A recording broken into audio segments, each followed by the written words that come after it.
নমস্কার। কবি অনির্বাণ ঘোষের লেখা কবিতা সহজ অঙ্ক।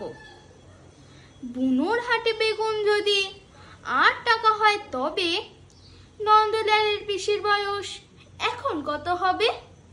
গয়েশপুরে 1 কেজি গুড় 27 টাকা নিলে নাদন ঘাটের নগেন দাসের কয়টি ছেলে পেলে? অঙ্ক সহজ, দিচ্ছি তবু সামান্য ইকিকে। নাস্তানুবোধ হচ্ছ দেখি, চট করে নাও শিখে। ইচ্ছে মতন সংখ্যা লিখে 5 দিয়ে গুণ করে, তারপরে খুব চক্ষু বুঝে 9-এর নামটা পড়ে 3 দিয়ে ভাগ করার পরে ভাগ ফলে নাও 12। আসছে না তো? গুটিয়ে দেখে আনতে যদি পারো, তবেই একটা সংখ্যা পাবে। ভাবছো গেছে মিলে? কখনো নয়। অঙ্ক কি হয় অমনি ফাঁকি দিলে?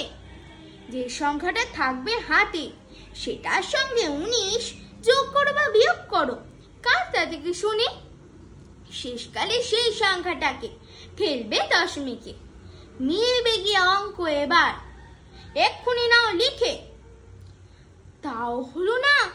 যাও তাহলে, আর কি করার আছে নন্দলালের পিসি বা নগেন দাসের কাছে। অঙ্ক কি আর গায়ের জোরে মস্তকে যায় গোজা? না হয় অন্য অঙ্ক দিচ্ছি, বিশ্রী রকম সোজা।